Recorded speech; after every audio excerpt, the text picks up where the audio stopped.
What's up, First Thing First listeners? It's your boy Shay Sharp, co-host of FS1's Undisputed. I wanted to tell you about my new podcast, Club Shay Shay, where we always do something before two something. Each week, I sit down with a guest for a drink and conversation, and as host and proprietor of Club Shay Shay, I've welcomed in esteemed guests such as Snoop Dogg, Floyd Money Mayweather, LeVar Ball, Isaiah Thomas, just to mention a few. Whether I'm talking to an athlete, a musician, an actor, or a lifelong friend, Club Shay Shay is a place where people share inspiring and motivational stories about their journeys to prominence. The new episode drops every Monday on Apple Podcasts, Spotify, or wherever you get your podcasts. Subscribe to Club Shay Shay now and make sure you never miss a new episode. Now, back to First Things First. First things first, Brett Favre's comments on Deshaun Watson has the guys fired up this morning. Which player has the best touchdown celebration planned for Super Bowl Sunday? And is Tom Brady, get this, already looking ahead to next season? Good Thursday morning, everyone. Welcome to First Things First. Jenna Wolfe, Nick Wright, Brandon Marshall, KW, Kevin Wilds. Brandon, you got to finish year 21 before you finish year 22, right? You got to crawl before you can walk. He's jumping the gun. Tom is jumping the gun. Just a little bit. Right. Trap game. Trap game. Oh, trap game. Well, speaking of said trap game, we are 3 days away from Super Bowl 55. For Brady and the Bucs, what a turnaround that would be from last year, right? For the Chiefs, the opposite of a turnaround, a keep looking straight, if you will. A chance for back-to-back Super Bowl wins hasn't happened since Tom Brady and those 03-04 Patriots. Brandon, we'll kick it off with you. What should the Kansas City Chiefs game plan be to leave Tampa back-to-back champions? Woo. Woo. Good morning, America. Super Bowl 55. Let's jump right into it. We are live. So let's start on the defensive side, Jenna. First and foremost, Chris Jones. He needs to dominate his matchup against the right guard. And the reason why this is important is because this will allow this defense to get pressure on Brady without blitzing. The secondary needs to shine, and they've been playing lights out the last couple of weeks. Thornhill is the key to this, because when you have a center field that can get it done, it allows the corners to play aggressive, and it allows that guy right there, Tyrann Mathieu, to be lights out. You know, they like to play him down in the box, Robert, and that matchup's going to be interesting between him and Tom Brady. And the last one on the defensive side is mix it up. You got Coach Spags. You got to mix it up. The last 2 weeks, Coach Spags has been blitzing like a madman, like a wild man. But the problem here is Tom Brady, they got a good deep game. They can throw the ball down the field, and the offensive line allows them to do that. So that's what they got to do on the defensive side. Let's go to the offensive side right now for the Kansas City Chiefs. Let's see what we got here. First, don't bother running. Don't do it. That D-line, those linebackers in Tampa, they are phenomenal. Excellent run defense. So don't even bother running. The only runs we're going to see is gadget plays and RPOs. The second thing is you got to protect Mahomes. That offensive line is banged up. That offensive line has his work cut out for him. You have Shaq Barrett and JPP looking at you. And the last thing for them is Andy Reid had 2 weeks to prepare for this. His creativity is going to be on full display. So call the trick play at the right time. You know it's coming. So those are the keys for the offense and the defense, guys. If you guys saw me there, Brandon, at the end, I was shaking my head. I was shaking my head like a proud parent, just like, my goodness. Like Brandon Marshall, 6 months after spending time with me, I feel like so much of this football knowledge is rubbing off on him, because that number one point Brandon made about the Chiefs' offensive approach, that is spot on. It is the very first thing I've written down here. Don't do what you do. Do it more often. Do it faster. Second bullet point. Abandon the run entirely. Every run play is a gift to Tampa Bay. Tampa Bay has the personnel to stop the Chiefs' running game, and the Chiefs, what has made them special the last 3 years is not their run game. So pass on first down, pass on second down, pass on third down. If occasionally you want to mix in a draw play to try to slow down the pass rush, fine. But you need to be throwing the football, and Wilds, you need to get the ball out quick. The only way excuse me. I was choked up, so proud of Brandon. The only way the Chiefs lose this game is strip sacks. Mahomes is not going to throw picks. Mahomes is not going to turn the ball over that way, and the Chiefs aren't a high fumble team. But a JPP or Shaq Barrett strip sack on a slow developing play down the field, that can flip the game. So throw the ball a ton, but get the ball out fast. If you do that, you will win. The Bucs can't stop the Chiefs offense play for play, assuming they're throwing the football down the field. So that's what I expect. That would be my game plan. I was focused almost exclusively on the Chiefs offensive side of it. I think Brandon covered the Chiefs defensive side really well. But that should be the game plan. Do what you do, but do it faster than you usually do it. Nick, are you nervous at all about superhero Brady mode, where he can sit back there and survey the field and start throwing these deep passes to Mike Evans, and there's Scotty Too Hotty streaking down the sidelines and AB going across the middle? If you guys don't pressure Tom Brady, he could have a field day and really have an iconic game in the Super Bowl. The good news is, when he is pressured, he just becomes a mortal quarterback.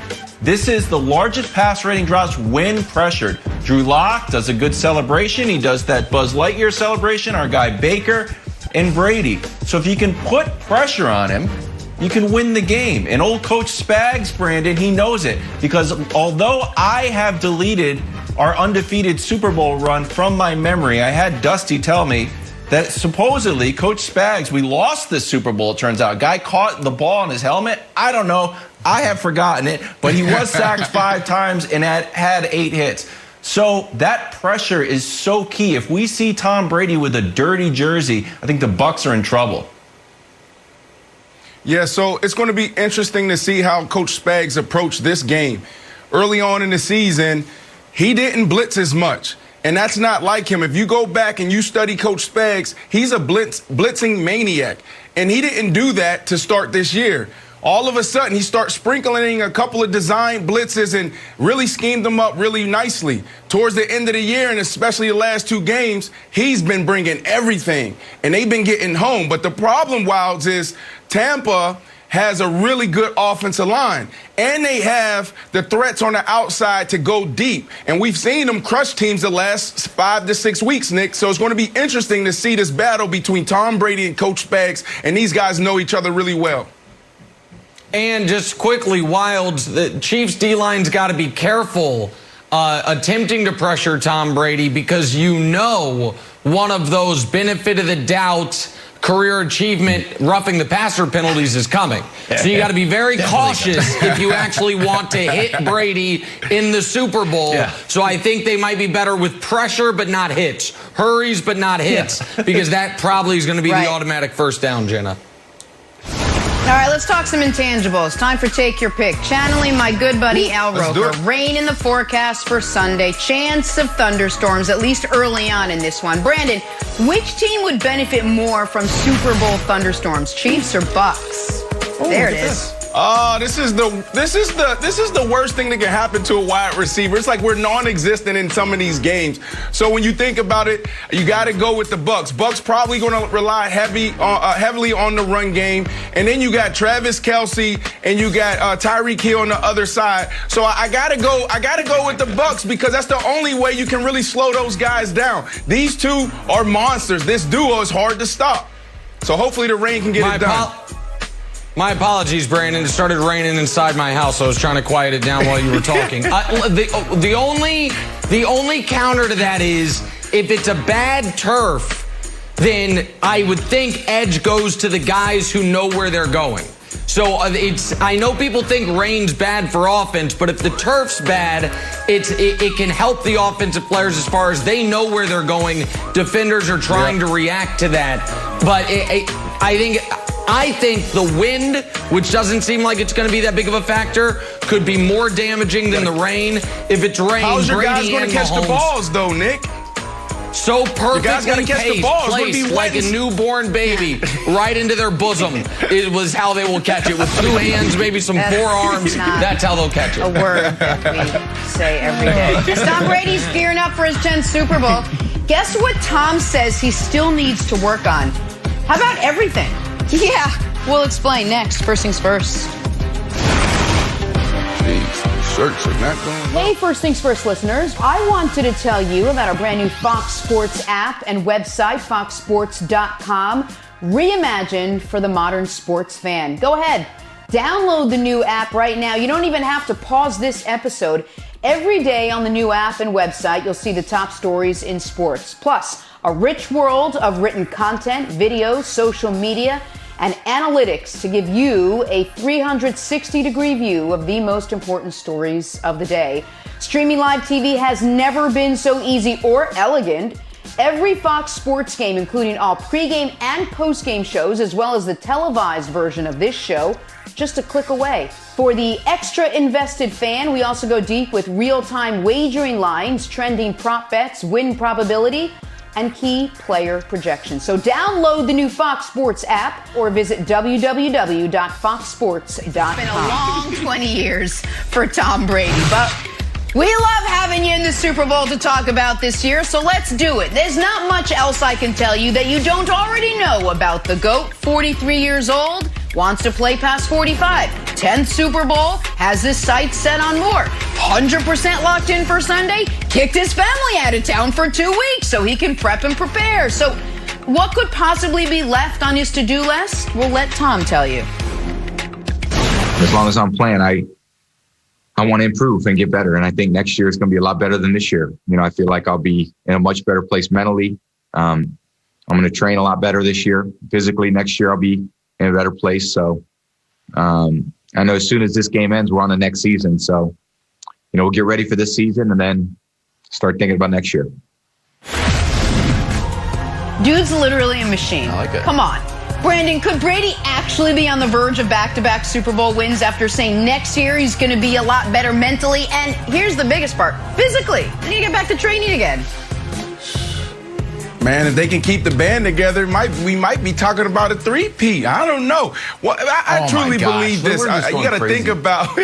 I'm doing a little too much right there. Definitely not a three-peat, but 100% they can go back to back. Everything he talked about was talking about preparation. How do you train? Coming together. They did something phenomenal. This is extremely hard for a quarterback to come in to a new situation with new guys and find themselves in the Super Bowl. So I truly believe it. And it starts with the mentality. He talked about it earlier on this week. I got to be 100% committed. He's committed.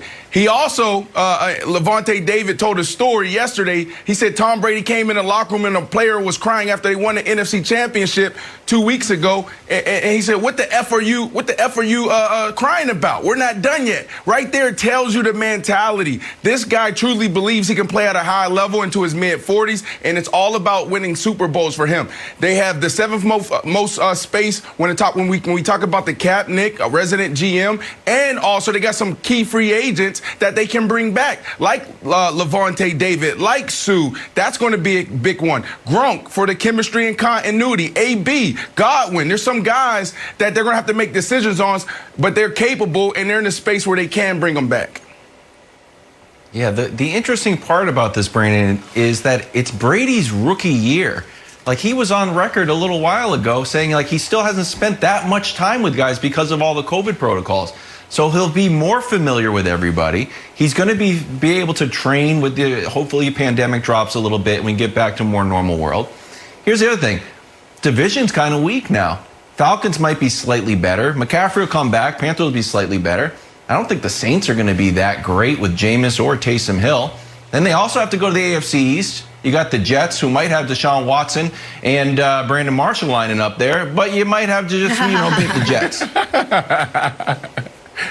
And there's one secret weapon, Nick, that I think could propel the Bucs to another Super Bowl. If we could put up the quote from our friend Bill Barnwell.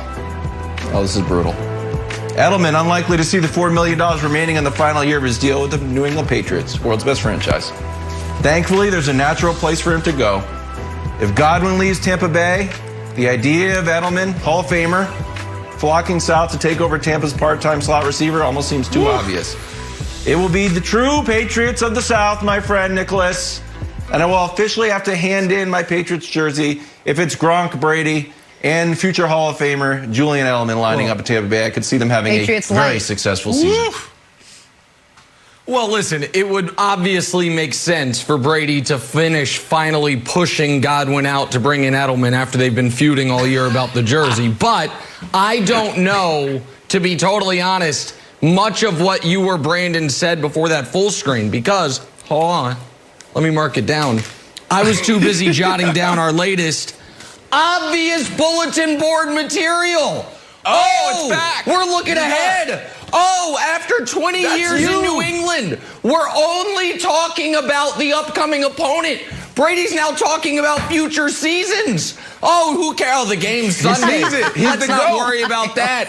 Look past the Chiefs. Oh, yeah, let's talk about why not start a dynasty discussion before the game's even played. That's right. The bulletin board, put it up there, Wilds. You're not good at the left-right thing, but the camera could have seen it. That's right. I can't believe this. Tom Brady, unprompted, talking about future seasons. Let's finish this one off, buddy. Let's worry about the 2020 Super Bowl before we talk about, I'm going to be even better next year.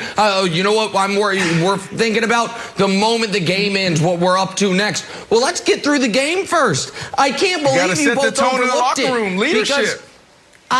Because let's be, well, the leadership needs to worry about this week, not about next year. Because I do believe that the Chiefs caught a lot of flack on this show for having the audacity to talk about the next season after the last season had already ended. They were at the parade talking about next season. No, it was July. Look at these guys getting ahead of themselves. Were still talking about. You're still talking about the Super Bowl. Call time out. Yeah, well, it's February, Wilds, and they're talking about the next year. What, Wilds? What? Get it, Wilds. Go. It wasn't next. You guys started talking about 8 years from now. You guys started talking about 6 rings, 7 rings, 8 rings. You didn't just say, we want to have a successful season. You started talking about, 2 presidential terms away and how good you were going to be. And Patrick Mahomes up there like the Game of Thrones character, we're going to have a dynasty for 10 years. Yeah. That's what bothers people, by the way, next year stuff. That's right. Oh, okay. And since those comments, how's it looked? Because they've lost one time. They've lost one time and they're back in the Super Bowl. But I'm very happy. Brandon, we got Brandon Marshall. I'm gonna let my friends on the team know. Brandon Marshall's talking about a three-peat. Kevin Wilds is talking about Edelman going to the defending Super Bowl champion. I retracted the three-peat. So just more. Okay, a back-to-back. You said certainly back-to-back. I retracted the three-peat. You know what's a part of a three-peat? You know what's a part of a three-peat or back-to-back? Winning the first one. They posed the question to Tom Brady. He can't control what they're asking. He had to answer the question, and he immediately went back to this entire offseason. I can't even give you guys any insight of how they prepared this year. There were so many Zoom calls. They had practice, and they had to go home and have meetings and watch film and break down film from home. This year was totally different. So if you go into next year, which I don't believe they're going to have OTAs, the word is it's going to be, similar to last offseason, but they'll have more time to prepare towards the end of summer. So I truly believe a team like the Bucs are going to be in good position to have a better year next year, given that they have the cap space and they have guys coming back. Right. Plus, if Brady didn't prepare for next season, he'd have an identity crisis. Even when he stops playing, it's all he does is prepare for next year. Time for Nick's NBA medals. Now we'll take a little turn. Joel Embiid, 34-11 as the Sixers won their 4th straight. But some tough competition last night. As Embiid just missed a medal, Nick, who didn't? Who earned your coveted medals? Joel just missed out. Giannis just missed out. We're going to start with my large adult Slovenian son, Luka Doncic. 27, 8, and 14, but most importantly, a win after the Mavs had lost 6 in a row. They get back on the winning track. They have a softer schedule coming up. Hopefully they can get on a bit of a streak. Silver medalist. Not a lot of talk about Zion this year. All he's doing is shooting 60%. Last night, he had 28 points on 14 shots. But that's not the most impressive part. He was plus 37. Giannis plus 37 in less than 33 minutes last night in a dominant victory over the Suns. And then finally, gold medalist Paul George. Red hot shooting Paul George. 8 of 9 from 3, 36 points, and he's now shooting 49% from 3 this year. It's absolutely unbelievable. That banked-in one shouldn't count, but even without that, it's an unbelievable night. 36 points, 8 of 9 from 3 from Paul George, and a dominant win over the Cavs. So there it is. There is your bronze, silver, and gold for last night, Brandon. Playoff P. The Clippers are done. Oh, Kawhi, he's not going to play. Nick, I know it was hard for you to put Paul George right there in the gold place. I know it was hard because you talked so bad about him last year. You talked bad about him this year. There's no way this team is going to be able to turn around. They have no leadership. The guys don't want to play. You got Kawhi missing flights, and Kawhi got his own locker room. And what we say? We said, listen, sometimes you just need to huddle up and say, guys, this is how we're going to move forward. We're going to change the way we operate. They have everything they need to get the job done. And now your Lakers are sitting there right at top, but they're looking back like, man, these two dudes are having MVP years, and they could potentially take the title. Listen, nothing is scarier, Jenna, than Paul George on a February night against the Cavs. Look out, America. True that. Wilds, I love this play. Tell me about LaMelo, who just missed the cut. Oh, LaMelo Ball, the game's basically over. They're up 8, 10 seconds left. Hot take alert. I think it would have been good if the Sixers lost this game. I think they're like, you know what? If we want to be champions, we got to play buzzer to buzzer and play crazy. I think it would have been good to lose this game. They're up 8, hit a 3, a bunch of free throws. They ended up winning by 7. So it was a lot of nothing, although it made a good highlight for Miss the Cut. Would have been better if they lost the game. Really put the fire in Philadelphia. Hey, guys, which player has the best Super Bowl celebration in store for Sunday? Guys are planning. Oh, Tyreek. Guys make their picks next. First things first. I could do that. Hey, First Things First listeners, it's Charlotte Wilder here to tell you about my new podcast with Mark Titus called the People's Sports Podcast. It comes out every Thursday, and Mark and I take one of the big stories of the week, and then we go off on tangents you never saw coming. This might mean that we start talking about the Dodgers winning the World Series and end up wondering if Knicks fans deserve happiness. Or begin with LeBron's greatness and end up drafting our ultimate beer league softball team made up of old athletes. Whatever it is, the only rule of the show is that it has to be fun and funny, because these days we can all use as many laughs as we can get. So check it out wherever you get your podcasts and come down weird sports rabbit holes with us. We can't wait to have you. Now, back to First Things First. Black History Month is a perfect time to reflect on all of our Black heroes. And first, I want to highlight Rosa Parks. Growing up, I always enjoyed learning about U.S. history, specifically the Civil Rights Movement. I remember at a young age not being able to comprehend how Rosa Parks was treated for simply sitting in the front of a bus and refusing to give up her seat to a white man. I love this quote from her. "You must never be fearful when what you're doing is right." I also want to share how much I looked up to Oprah Winfrey and Serena Williams as a young girl and still do today. After school, watching Oprah with my mom was such a highlight. Seeing a strong and powerful woman working in an industry I aspired to work in impacted me in many ways. She inspired me that women, regardless of the color of their skin, could excel at whatever they set out to do.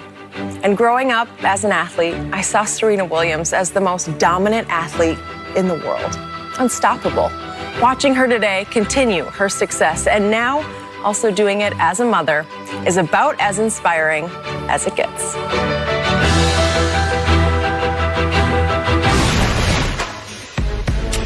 Really well said from our colleague and our friend, Jenny Taft. Back here talking Tom Brady and the secret to stopping him in Super Bowl 55. Or more realistically, let's call it slowing him down. Because how do you slow down the guy who owns just about every Super Bowl passing record?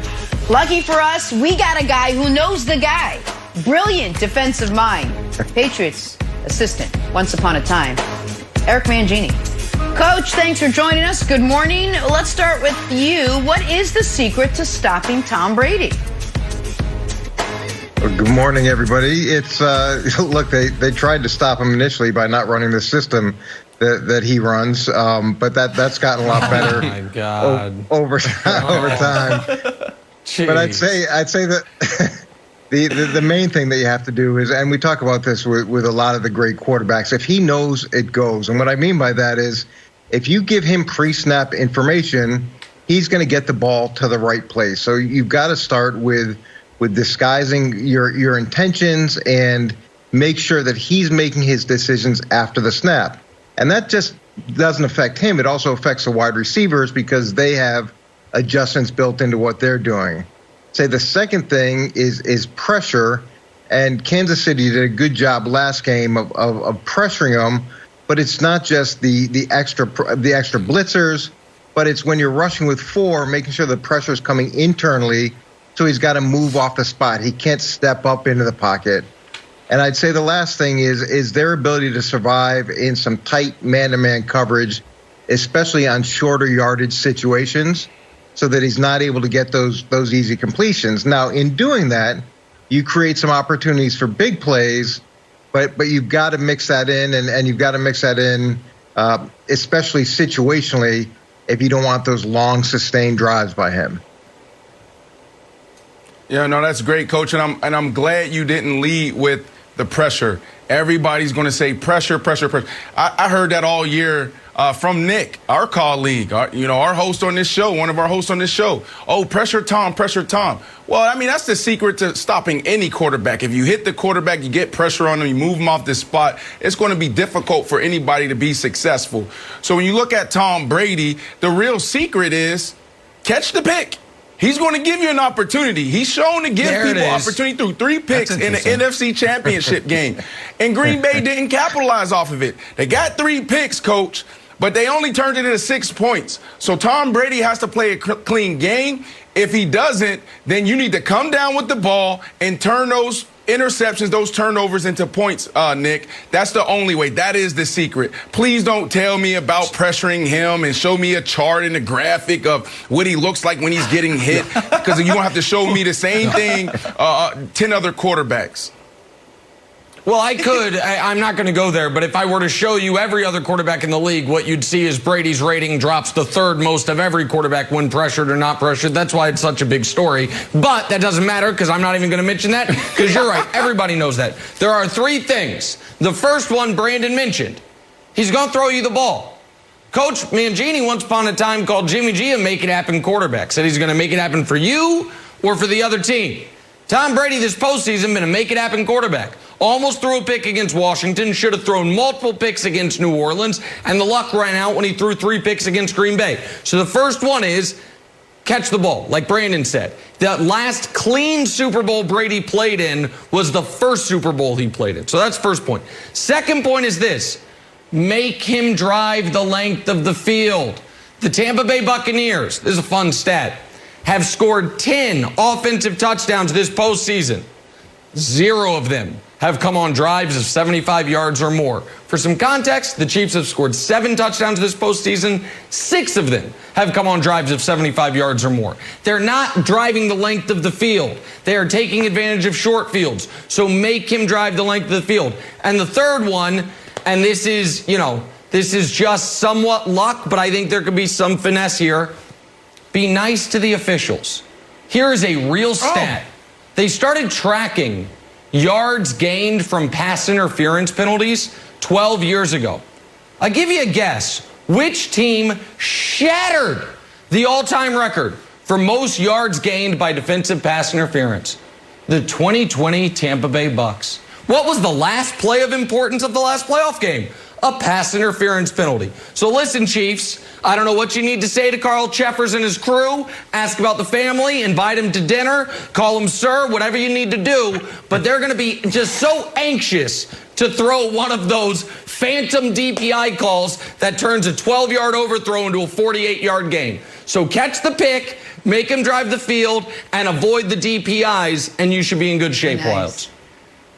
I like that. All right, Coach, I got a question for you about Ed Reed and Tyrann Mathieu. I saw an old video of Tom Brady, and on his wristband, it said, like, where's Ed Reed? Or, like, find Ed Reed, because every play he was somewhere else. Then I saw this Pro Football Focus article. It says Tyrann Mathieu's doing the same thing. He lined up that slot corner for 400 snaps, box safety, free safety, defensive line, and wide corner for a few times.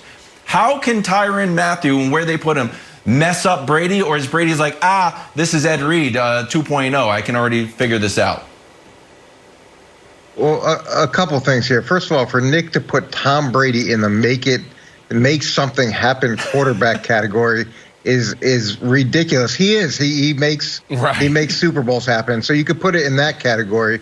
In terms of Ed Reed was unique. He was incredible with his ball skills, his ability to return after he had interceptions, the way that he could get to different spots after disguising, being in the box and then getting the deep half of the field. And with Tyrann Mathieu, he's got some of those traits. I don't know if he's as explosive as Ed Reed was or as dangerous, but he does do a really good job of being able to serve a lot of roles and to do them successfully.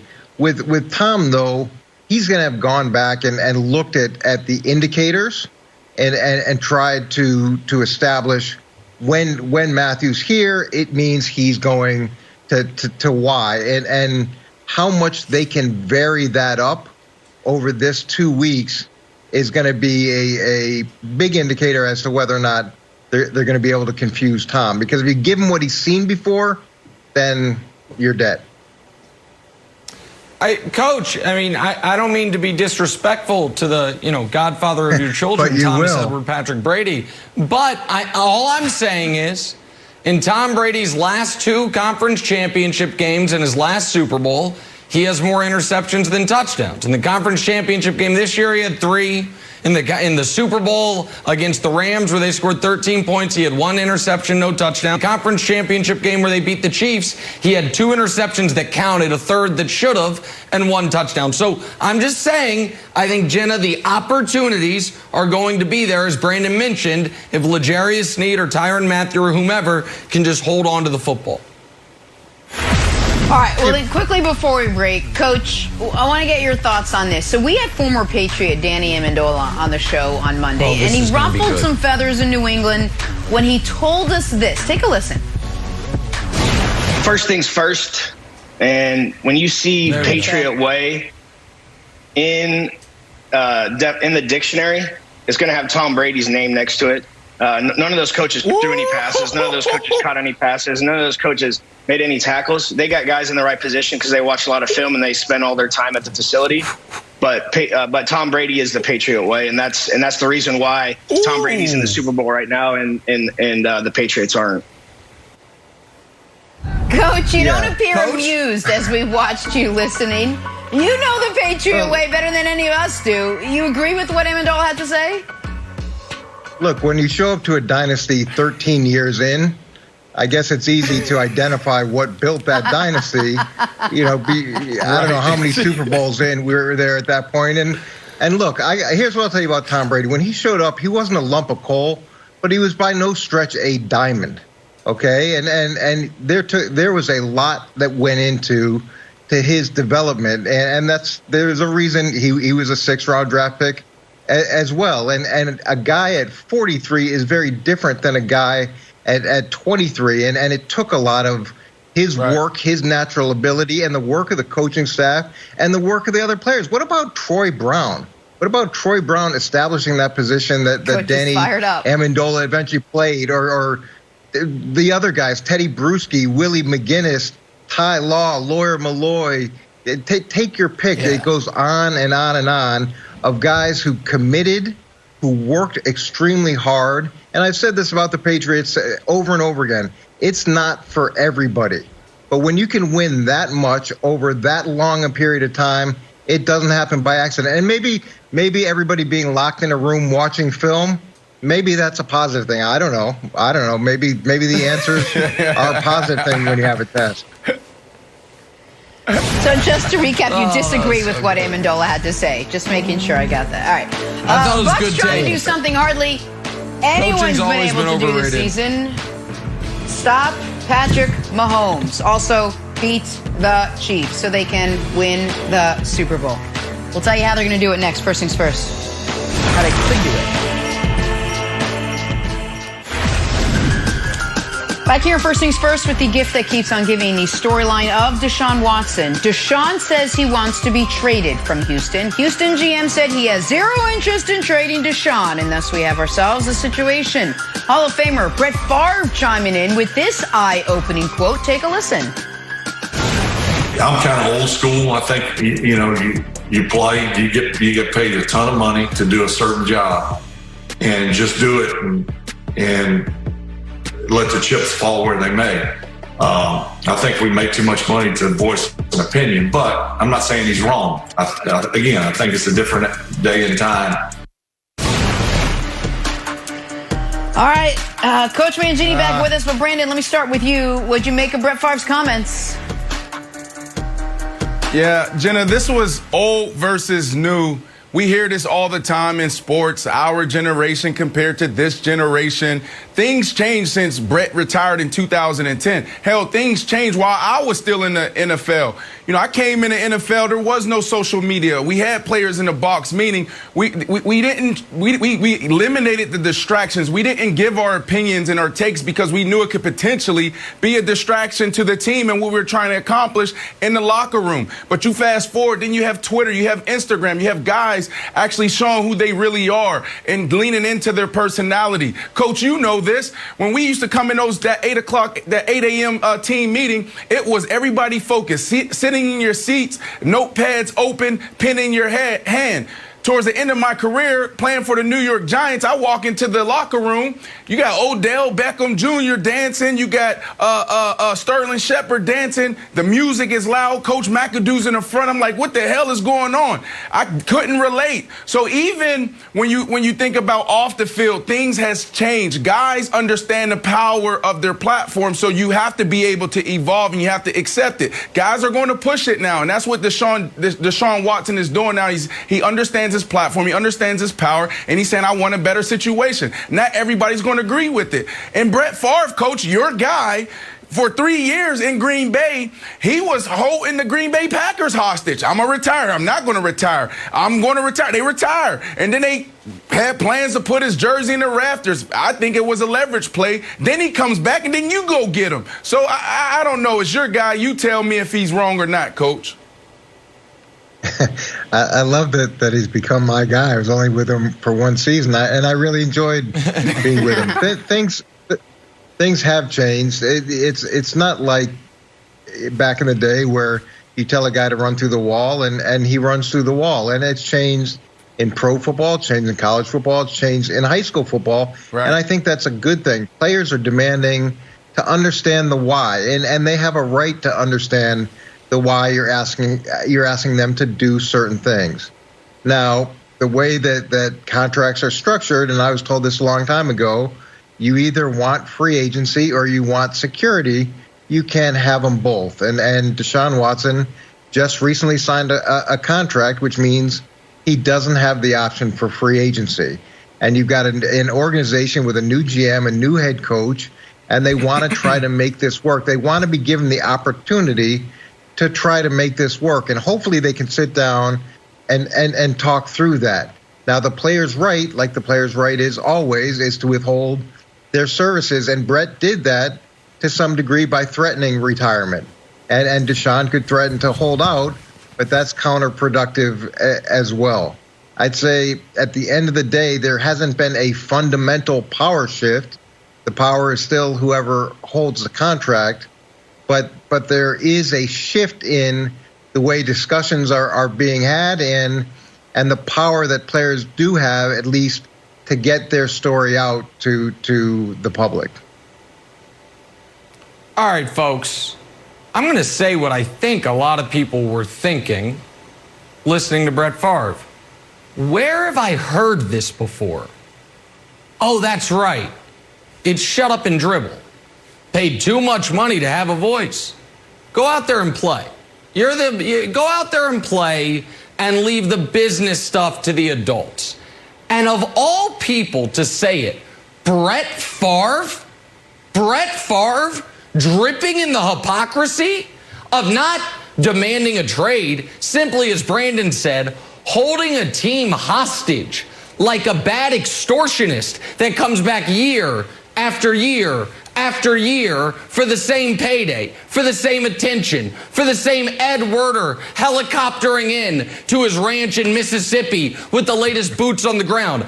I'm old enough to remember Brett Favre being the first diva quarterback. And I'm old enough to remember our friend Carson Palmer then following that up by doing the same thing to the Bengals. And nobody mutters a word. Brett Favre's the most beloved quarterback in the league. Carson gets what he wants. And now Deshaun, there's just something different about Deshaun. I can't quite put my finger on it. Deshaun says the most poorly run organization in sports, I don't want to be here anymore. And Brett tells him to shut up and play. It's embarrassing. And I know it's Super Bowl week and we have a million other things to talk about, which is why we can't spend more time on it. But we could do 2 hours on this, and it's not about old school, new school. It is about what's good for me is not good for you. And it is fascinating to me, the guys, Jenna, who it's allowed to be good for, and the guys who are being selfish divas, and the way that's represented. All right, we are going to leave that there. We're going to get back out on the field and get yourself ready for Super Bowl 55. Much more First Things First right after this.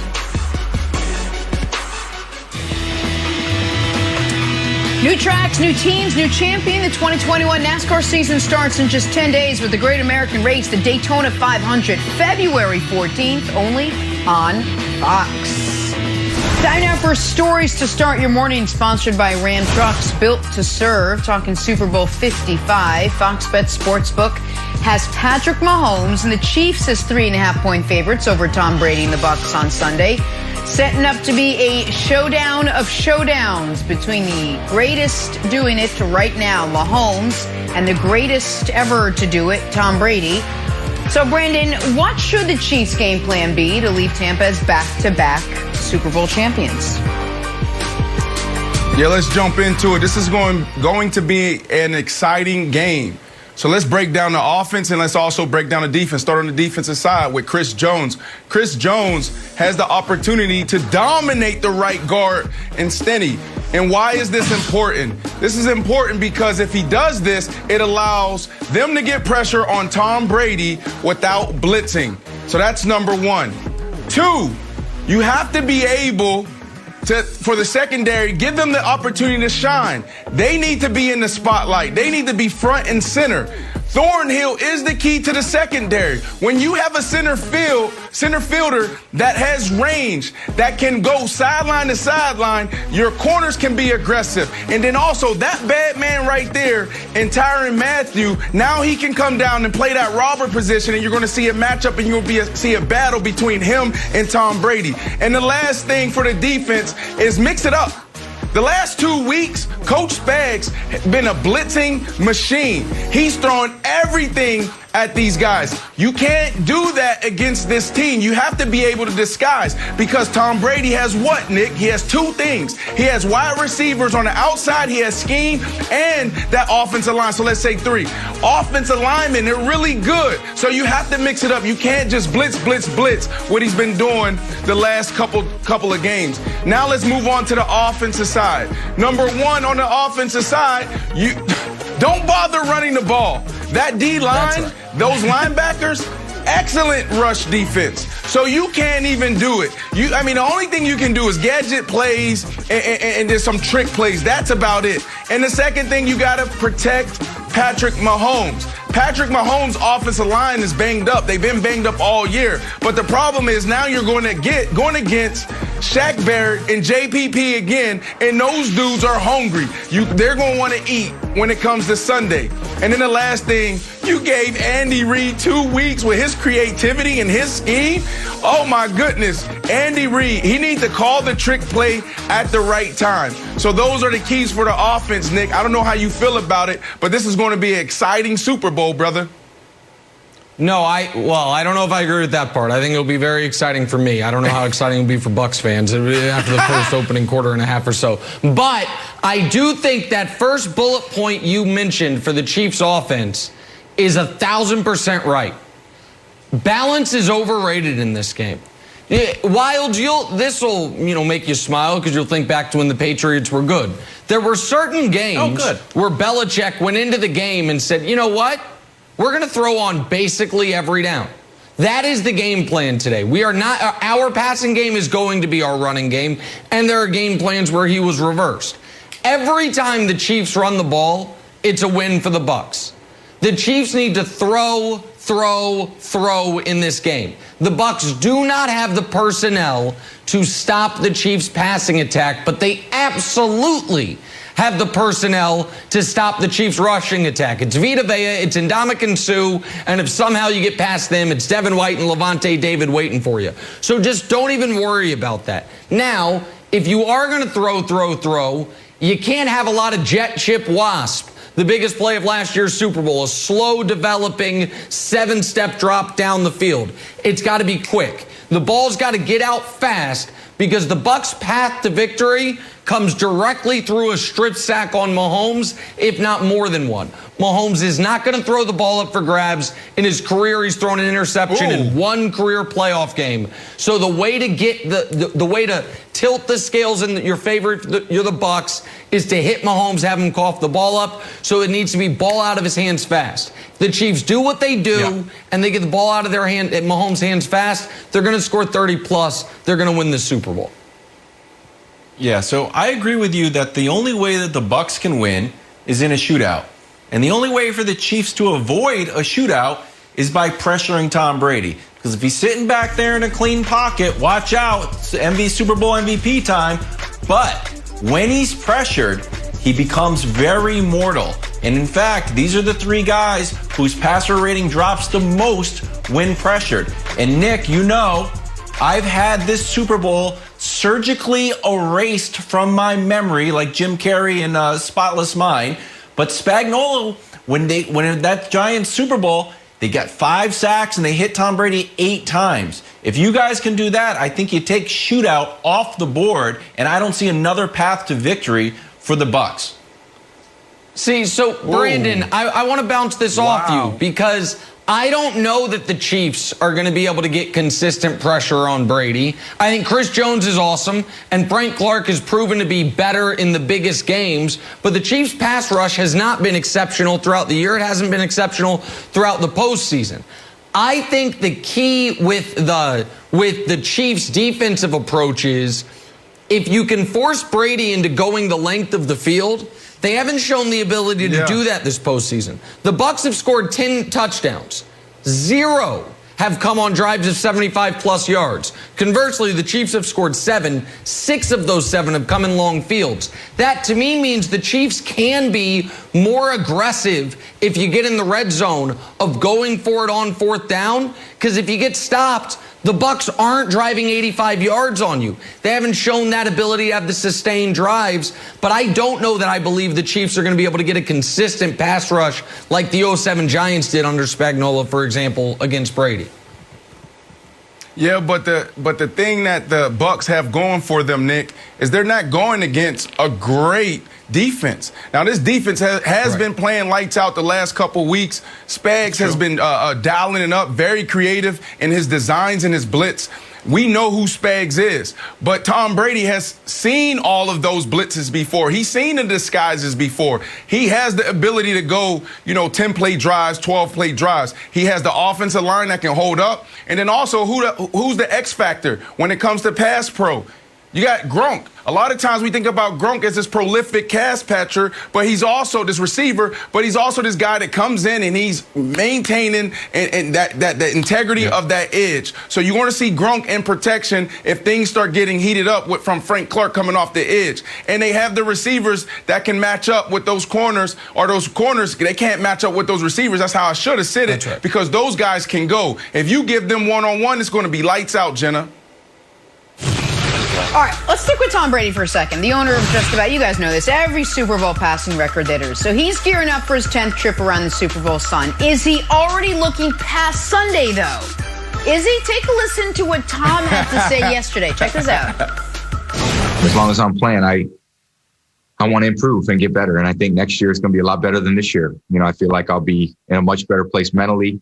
I'm going to train a lot better this year. Physically, next year I'll be in a better place. So I know as soon as this game ends, we're on the next season. So, we'll get ready for this season and then start thinking about next year.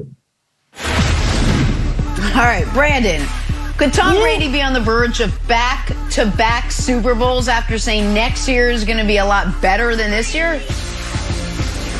Absolutely. I mean, we talked about it all year. No off season, no chemistry with their guys, no OTAs, no preseason. So what are you doing? You're drawing this stuff up in the dirt, literally. Like, this is a guy, a team where they were at odds. Are we going to run Bruce's offense? Or are we going to run Tom Brady's offense? Literally halfway through the year, that's all we were talking about. Then they finally gave the playbook to Tom Brady. So you think about next year, and it may be a little too soon to talk about it because we do have Super Bowl 55, but I do believe they're going to be better because they know each other. They've had the success. They've also learned from their failures. So, Nick, I absolutely think that Tampa will be better next year. They have a lot of cap space, so they can bring guys back, and they'll be right where they need to be, Kevin.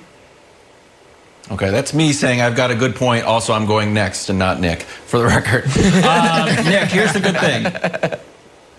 I think Tom Brady is saying, don't talk about retirement here.